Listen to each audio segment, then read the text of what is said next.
തന്നെ modern style വന്നാലും എത്ര തന്നെ കണ്ടംപററി സ്റ്റൈൽ വന്നാലും നമ്മുടെ ട്രഡീഷണൽ സ്റ്റൈൽ എന്ന് പറയുന്നത് അതൊരു നല്ലൊരു അടിപൊളി സ്റ്റൈലാണ്. നിങ്ങൾ എക്സാമ്പിൾ തന്നെ നോക്കുകയാണെങ്കിൽ നമ്മുടെ സാജി ഇപ്പം അല്ലേ ഒരു സെറ്റ് സാരിയൊക്കെ എടുത്ത് ഒരു മുല്ലപ്പൊക്കെ ചൂടി വന്നാൽ നമ്മൾ ആരാണ് സാജിനെ നോക്കിപ്പോവില്ലേ?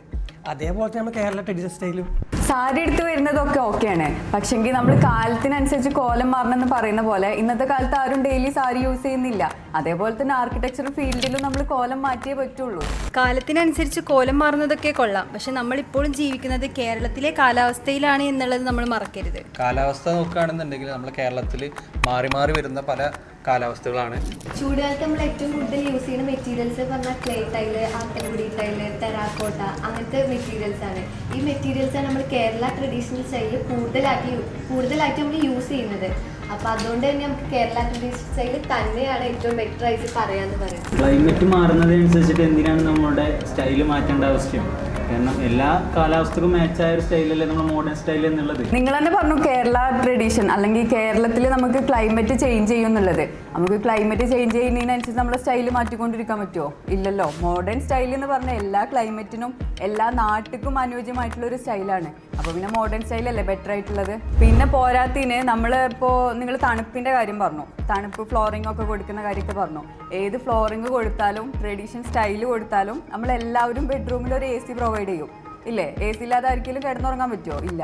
അപ്പോൾ അത് മോഡേൺ സ്റ്റൈലിലായിരിക്കും ഒന്നുകൂടി ബെറ്റർ ആയിട്ടുള്ളത്. അതുപോലെ തന്നെ മോഡേൺ സ്റ്റൈലിൽ വരുന്ന മെറ്റീരിയൽസ് പറഞ്ഞാൽ സ്റ്റീല്, ഗ്ലാസ്, കോൺക്രീറ്റ് വരുന്നത്. ഇതാണ് ടൈം കൺസ്യൂം ചെയ്യാനും അതുപോലെ തന്നെ നമുക്ക് കോസ്റ്റ് എഫക്റ്റീവ് ആണ്. നിങ്ങളിപ്പോൾ AC കാര്യം പറഞ്ഞല്ലോ. AC എല്ലാവരും യൂസ് ചെയ്യണമെന്നില്ല, അതുപോലെ തന്നെ AC യൂസ് ചെയ്യണത് അത്ര നല്ലതുമല്ല. അതേപോലെ ഇപ്പോൾ പറഞ്ഞത് AC എന്ന് പറയുന്നത് ആർട്ടിഫിഷ്യൽ എയർ കണ്ടീഷനിങ് ആണ്. ഓക്കെ, നമ്മൾ യൂസ് ചെയ്യുന്നത് മാക്സിമം നാച്ചുറൽ എയർ ആണ്. പിന്നെ നിങ്ങൾ പറഞ്ഞു ഇത് ഭയങ്കര കോസ്റ്റ് എഫക്റ്റീവ് ആണ് മോഡേൺ ചെയ്യുമ്പോൾ എന്നുള്ളത്. പക്ഷേ എങ്ങനെയാണ് ഇത് കോസ്റ്റ് എഫക്റ്റീവ് ആവുന്നതേ എന്ന് എനിക്ക് മനസ്സിലാവുന്നില്ല. കാരണം നിങ്ങൾ യൂസ് ചെയ്യുന്ന മെറ്റീരിയൽസ് ഒക്കെ ഇമ്പോർട്ടഡ് ആയിട്ടുള്ള മെറ്റീരിയൽസാണ്. നമ്മൾ നാച്ചുറലി അവൈലബിൾ ആയിട്ടുള്ള മെറ്റീരിയൽസാണ് യൂസ് ചെയ്യുന്നത്. അപ്പോൾ അതെങ്ങനെയാണ് കോസ്റ്റ് എഫക്റ്റീവ് ആവുന്നത്? ഇപ്പോൾ ക്ലൈമറ്റും പോട്ടെ കോസ്റ്റും പോട്ടെ, ഞങ്ങളുടെ കേരള സ്റ്റൈലിൻ്റെ ഏറ്റവും അടിപൊളി ഒന്നാണ് ഞങ്ങളുടെ നടുമുറ്റങ്ങൾ. ആ നടുമുറ്റം പോലും നിങ്ങളുടെ സ്റ്റൈലിലേക്ക് നമ്മളിന്ന് കോപ്പി അടിച്ചിട്ടുണ്ട്. അതാണ് നിങ്ങൾ കൊണ്ടുവന്ന കോട്ടയാട്. നമുക്ക് അല്ലാന്ന് പറയാൻ പറ്റുമോ? നിങ്ങളിപ്പോൾ 2 കാര്യമാണ് പറഞ്ഞത്. അതിലൊന്ന് കോസ്റ്റ് എഫക്റ്റീവ്. നിങ്ങൾക്ക് എങ്ങനെ കോസ്റ്റ് എഫക്റ്റീവ് ആവുമെന്ന് എനിക്ക് മനസ്സിലാവണില്ല. കാരണം പണ്ടത്തെ കാലമല്ല ഇത്. നമ്മൾ പണ്ട് ട്രഡീഷൻ ആയിരുന്നു കണ്ടിന്യൂസ്ലി യൂസ് ചെയ്ത് വന്നിരുന്നത്. പക്ഷേ ഇന്നത്തെ കാലത്ത് ഇപ്പോൾ നിങ്ങൾക്ക് ഫർണിച്ചേഴ്സ് ചെയ്യണമെന്നുണ്ടെങ്കിൽ വുഡ്, നാച്ചുറൽ വുഡ് വേണം. അതും തേക്കിനൊക്കെ നല്ല വിലയാണ്. അപ്പോൾ അത് വെച്ചിട്ട് ചെയ്യുമ്പോൾ കോസ്റ്റ് എന്തായാലും കൂടും. പിന്നെ അതുപോലെ കൊത്തുപണികൾ വേണം. ട്രഡീഷണൽ ഫർണിച്ചേഴ്സ് വരുന്നത് കൊത്തുപണികൾ ചെയ്തിട്ടുള്ളതാണ്. അതിന് ക്രാഫ്റ്റ്മാൻഷിപ്പിനും നല്ല പൈസ ആവുന്നുണ്ട്. ഇപ്പോൾ പണിക്കാരൊന്നും കിട്ടാനില്ല. അപ്പോൾ ഞങ്ങളിൽ വരുന്നത് നേരെ തിരിച്ച് സ്ലീക്ക് ആയിട്ടുള്ള മിനിമൽ ആയിട്ടുള്ള ഫർണിച്ചേഴ്സാണ്. അതാണ് ഞാൻ ഉദ്ദേശിച്ചത് കോസ്റ്റ് എഫക്റ്റീവ് ആണെന്നുള്ളത്.